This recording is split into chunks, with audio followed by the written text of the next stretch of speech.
welcome to MoveCo Live. My name is Samantha Moonsammy Gordon, your host, and I'm so excited. We have one of our MoveCon 2020 speakers here today. Her name is Sana Chaudhry from Toronto, Ontario. Hi, how are you doing today, Sana? Hey, I'm good. How are you? Wonderful. What's the weather like right now for you? Pretty gloomy, chilly a little bit.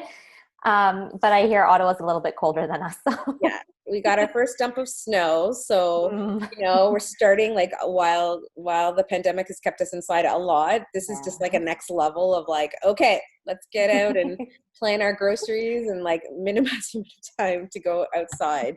But it's a perfect time for learning, and it's a perfect time for growing, and so excited to have you as one of our keynote speakers at MoveCon 2020. And you've got such a powerful story and such a great message, so I just want to go right in here and let people know who you are and what you do. And I just want to say a big thank you to the Green Beaver Company for powering up our show today. I'm going to put in the show notes some special promos for you for 25% off. It's great because you can shop online, everyone, and get everything you need for green living. So without further ado, let me introduce our wonderful guest today. Her name's Sana Chaudhry. She's a registered psychotherapist qualifying. Her company is called LifeCyle Counselling. You can find her website, Facebook, Instagram. It's all LifeCyle Counselling. And she's a registered psychotherapist with the College of Registered Psychotherapists of Ontario. She holds a Master's of Arts in Counselling Psychology and has acquired additional training in Cognitive Behavioural Therapy,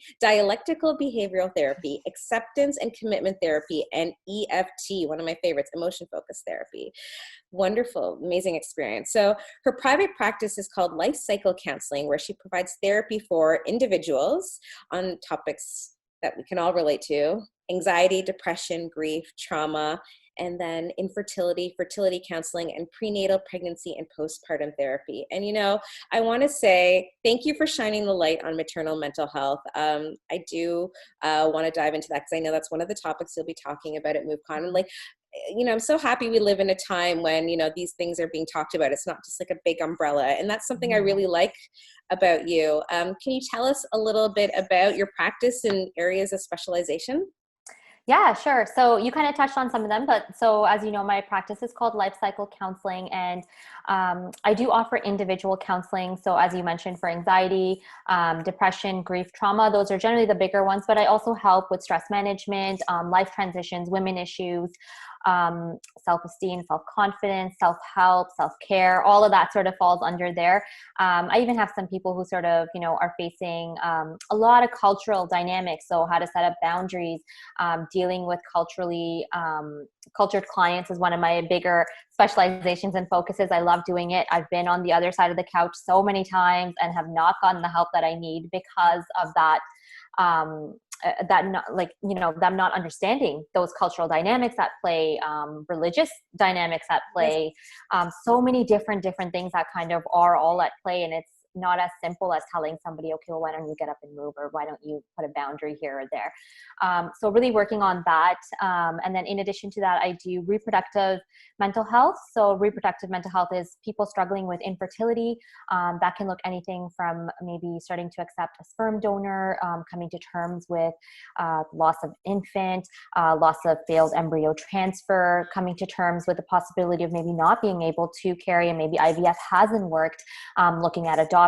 So stuff like that. And also those women who are going under fertility treatment.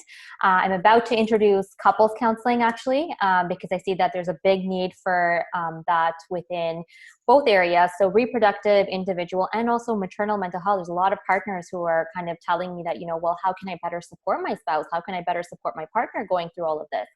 So I'm hoping to introduce that soon. And then my big specialty is maternal mental health. So that's everything from prenatal to pregnancy to postpartum. I feel like it's very, very important to open doors to all three avenues versus just postpartum. Women going through pregnancy oftentimes will start experiencing symptoms of depression and or anxiety. We know that women who have anxiety and depression are more at risk of developing these symptoms.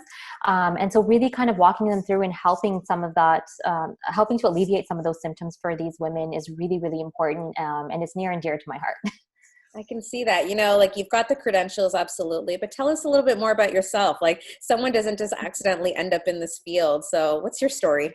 Yeah, so I grew up in Ottawa. I had done my undergrad from Ottawa U in communications and political science, completely different, and did a master's at Ottawa U as well in public ethics. I was working actually with political candidates and working in a law firm for a while. I also did some contract work, so very, very different to what I am in now. There's been a lot of mental health within my family, within my extended family as well as my immediate family. So I've seen it, I've dealt with it. I've had my fair share of mental health issues and challenges. And throughout my time, especially throughout university, those challenges sort of became more and more prominent. And for the longest time, my doctor would just say, well, maybe it's situational. Maybe once you get out of the house, or maybe once this happens or that happens. It wasn't situational, actually. It ended up being a long-term diagnosis that I then had to deal with. And I remember sitting on the couch as a client, trying to share my story, trying to share my struggles, and the therapist just not understanding it and not getting it. And after a while, just feeling exhausted of like, how many more therapists do I need to go to share my story before they actually understand what I'm going through? So you start to really feel defeated. I started feeling like a lot of them wouldn't really understand my story because of those cultural dynamics and religious beliefs and all of that at play. And it wasn't as simple as just, them telling me that, just get up, pack your stuff and maybe move in with a friend, or get up and pack your stuff and go to a shelter home. No, that's not a good solution. I don't want to do that. I want to learn how to live. Like, I can't just cut off my parents or cut off my friends or cut off this person or that person. You want to learn how to live with those people. How do I set healthy boundaries with these people? And how do I live a non-toxic life for my mental health? So after sort of going through those experiences time and time again, I realized that there was a huge gap that needed to be filled in the psychology world. It is predominantly still Caucasian. And even some of the therapeutic approaches that we're trained in and we learn, they only work for Caucasian folks. And so I'm about to run actually a CBT, Cognitive Behavioral Therapy group for so a group therapy program that's about 8 to 10 sessions. And I've introduced a culturally adapted version of that so that I can talk about these things, talk about the cultural dynamics, talk about these relationships, talk about the religious aspects, because I feel like it's so important. You can't offer counseling and therapy to someone without taking all of that into context. Wow. Yes. Like you impact so much of what's, going on in our world and everyday people. Like, I just think of all the young people that are across Canada and the world who like feel this, like, like what you just said is extremely relatable. And thank you so much for sharing your story. As a woman of color, I completely relate to what you're saying and experience a very similar journey. But, it's beyond that. Like, it's just, thank you for being so courageous and sharing your story. So, you were one of those people, it sounded like you were taking the first step to go ask for help. And now you're on the other side of the couch, as you say. Like, tell us, why is it so important to seek therapy when you're going through things like this? So I want to mention two things. So a lot of therapists become therapists because they've had their mental health, their fair share of mental health struggles. And a lot of therapists continue to have their struggles. So even though I'm on the other side of the couch, doesn't mean that my struggles have actually gone away. Yes, they're significantly reduced. Yes, I'm better at able to manage and control them. I'm able to recognize them. And that's all skills that I have learned to do as a therapist. And that's what I'm trying to give to my clients. So when we talk about the importance of seeking counseling, a lot of times, especially because of cultural stigmas and societal stigmas, especially around maternal mental health, a lot of women, I think last year, the statistics show about 23% of women who gave birth ended up with postpartum depression and anxiety. And those are just the women who recognized symptoms and went to their family doctor. We know there's probably a ton more. Yes. So whether we're looking at maternal mental health or just looking at mental health in general, we know that, you can vent to your friends, you can talk to your parents, you can get social support, and that's great. But when you take it one step further and you go into a therapist's office, that therapist is trained in various modalities. And the reason we're trained in those is to kind of identify these contributing factors. Is it environmental? Is it childhood trauma? Are these avoidant behaviors? Are these emotional blocks? And are all of this a response to the trauma? Or, and so really this, we all have bits of anxiety, we all have bits of stress, and we all have bits of, especially now with the pandemic, bits of depression where, we're feeling isolated, we're feeling kind of helpless, we're feeling kind of hopeless. But really, really learning proper tools that are relevant and evidence-based for your fitting. That's sort of what you get out of seeking counseling and a therapist's help, because that's what we're trained to do. We're trained to create treatment plans that are best going to fit your needs and what you need in that moment. I love that. So let's just dive right into maternal mental health. And I mean, you just brought it up. I'm going to ask you a question that's contradictory to what you just said. It's all about a personalized approach, and you get the time. But, right now there's a lot of people listening right now, and they might have been attracted to the title, which is we're talking about maternal mental health. So for those who are just being introduced to the topic, and from what you've seen in this work, what are some of the most popular techniques of, what should people have in their tool basket to kind of be dealing with what goes on during the maternal mental health time in their life? So something that I see within my clients who are struggling with maternal mental health, it might be as simple as them kind of recognizing some of the anxiety has been amplified. So we know obviously with hormonal changes that does happen. You will have amplified feelings and emotions come up and sensations. And so if you're able to recognize those early on, say in the first few stages of your pregnancy, and you seek out the help, your therapist is then able to provide you with tools for your situation. So I have clients who may be dealing with maternal mental health, but their anxiety and depression is actually amplified because of trauma. And they don't necessarily, they would have maybe not necessarily seen that until they came to counseling and we discovered, all these root causes. But then I also have people who are just kind of, how do I handle my pregnancy? And I've got maybe a toddler or two at home, and I've got a partner now who's also at home working. And so, so all of this can be very overwhelming and very challenging for moms. So I always recommend trying to write. I know we're more about writing on our phones and emails nowadays and typing things up, but it's a very, very therapeutic process of taking a pen and a piece of paper and writing what's going on in your mind. If we view our minds as very cluttered, like if you were to walk into, say, your kid's bedroom right now and everything's on the floor, that's basically what our mind is. And we live in a society right now where multitasking is admirable. We love saying that we're very, very busy, and we love these chaotic lives. A lot of us, even though we may not like it, we're part of it. We have no choice. We're running like 9 to 5 business hours, as well as then homeschooling or taking care of our kids. And then now that work-life balance is kind of thrown off. So journaling, really important. Taking care of your self-care. And when I talk about self-care, it's not just, taking a bubble bath, because while a bubble bath might help you at some points, that's not what self-care looks like. Self-care is actually taking care of your mental, emotional, and physical self. So recognizing that, maybe my stress and anxiety is a bit amplified. Maybe I should seek some counseling here. Recognizing the kinds of foods you're putting into your body. Nutrition is huge. It impacts our mental health tremendously. Exercise, physical health, getting our bodies moving, whether it's a quick walk for 10, 15 minutes. And then the last concept is mindfulness. But again, this is something that's kind of thrown around out there. And so to actually understand what mindfulness is and to understand how can you be so present in the moment, we really have to turn off parts of our brain, and we have to turn off that little piece that is telling us, okay, well, while you're focusing on meditation, also make a laundry list of the things that you need to go through right now. And you probably have to go pick up this, that, and the other from groceries. We want to turn all of that off. We want to notice it. We want to come back to the present and just be 100% into the activity that we're doing.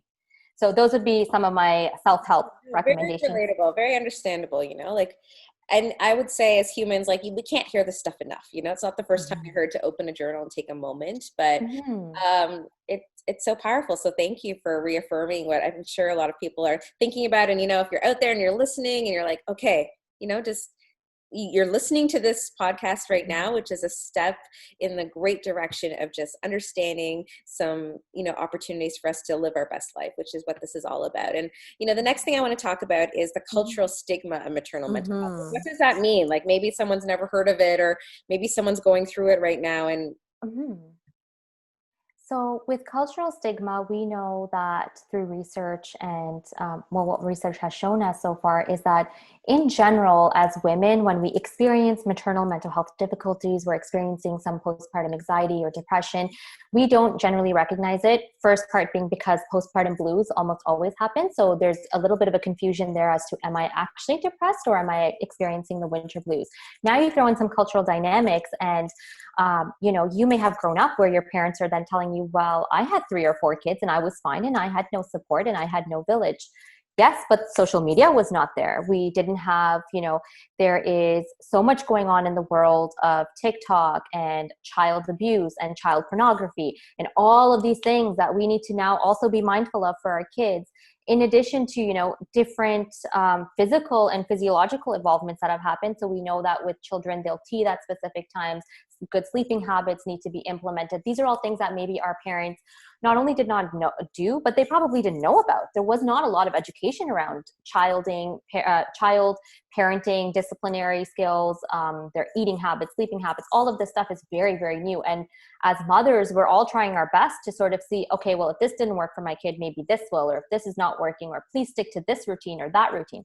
So there's a lot of pressure, like societal pressure. Now, if you throw in cultural dynamics and say you're living with your in-laws, or say you've got your own parents even coming in and visiting you and stuff, they might say, well, I feel like you're doing too much, or just kind of let it go, or be a little bit more flexible, or what's wrong with you, or how can you not be so grateful? You have a child. Why do you feel depressed?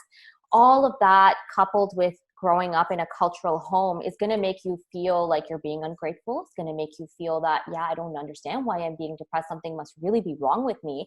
And I think the bigger issue with mental health in general is that we don't treat it with the same respect that we treat regular health. So if you break a bone or if something happens to your hand, even like a slight cut or a burn, someone's probably, and if someone else is in the room, they're probably going to tell you, hey, you probably should go to a doctor and get that checked out. You don't want an infection. There's no stigma around it. It's very, very natural.